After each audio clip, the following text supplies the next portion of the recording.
friends, Cassie here. Welcome back for another Brutus Monroe video. Today we're going to be focusing on the die of the month for November 2020, and it's very cool because it's separate dies. And so you've got this beautiful heart of flowers, and then you also have a couple different kinds of leaves, and then you even have these other little flowers. And I used the one daisy looking one on a project last week, but it's great because there's a lot of versatility with this die set. We're also going to be using the Autumn Foliage 6x6 paper. This stuff is beautiful. We're going to be using the Butterfly Sentiments, just some sentiments out of this set. And then we also have some Macchiato cardstock along with some jack-o'-lantern cardstock. We're going to make a very pretty fall shaker card today.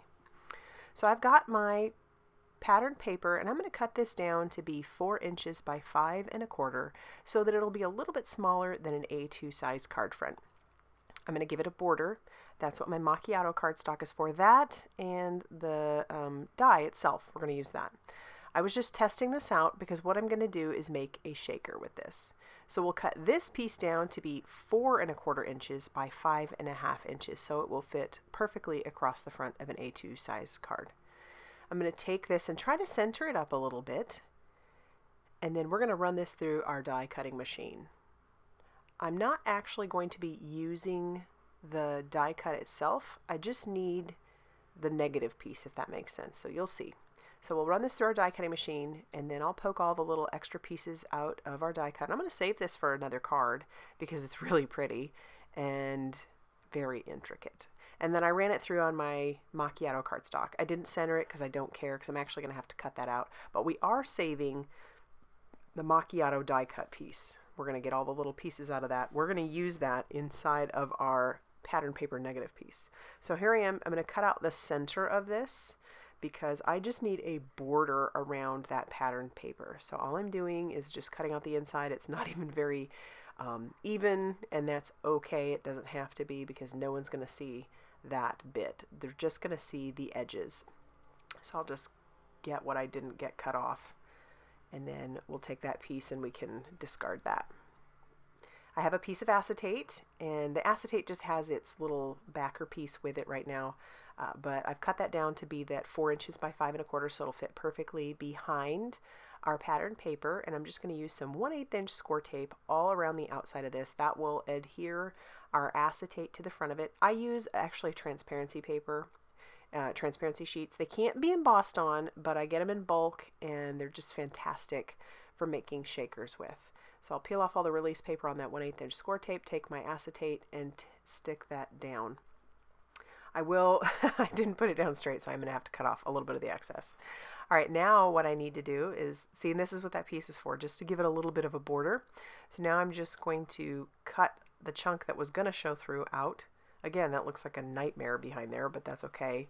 I just need the border. So I'll put a little bit of liquid glue behind that, and then I can just stick that down on top of my Macchiato border.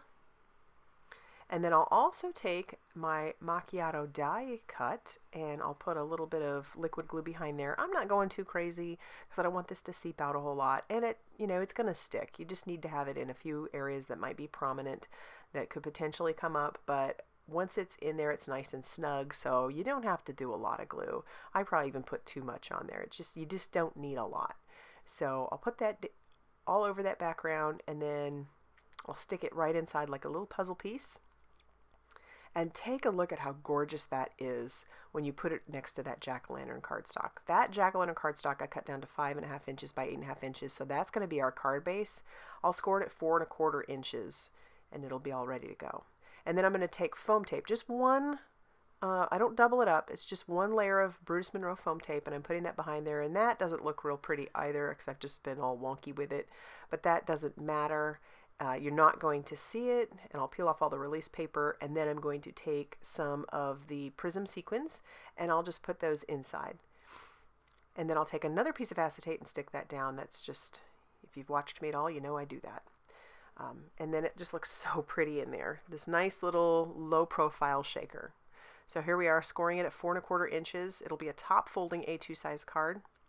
And then I'll take that liquid glue, put that all behind the foam tape, and then I can adhere this right down to our card base, and it'll cover that card base completely, but you'll be able to see through you know, to the jack-o'-lantern cardstock. It's super pretty.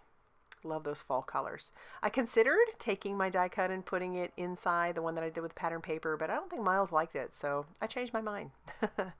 And then I'm going to take some more of that jack-o'-lantern cardstock. I am going to stamp the U from the Butterfly Sentiments onto that using some Memento Rich Cocoa ink.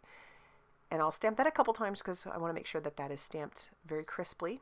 And then I'm actually going to fussy cut that out. So I'm going to fussy cut all around the word. I am going to take the Thinking About, that's another sentiment from the Butterfly Sentiments, and I'm going to stamp that onto some Nina cream cardstock that I have. I'm going to stamp it just down at that lower corner using that same Rich Cocoa so that everything kind of blends together, and then I'll trim that out using my guillotine trimmer, and then I'm going to go ahead and adhere both of those sentiments down to the middle of our card. For a final bit of embellishment, I am going to grab out some more of those Prism sequins, and then I'll just take my crystal katana and I'll adhere those down to the front. It just adds a little bit more cohesion from the shaker, and just adds a little bit extra, a little something something. Glue those down, and that's going to finish off our shaker card today. That die is gorgeous, and I haven't even really scratched the surface with the other dies that come in the set. So go check it out, and if you like this video, hit that like button. Consider subscribing if you haven't already done so. And as always, I will see you very soon in another video. Bye, everybody.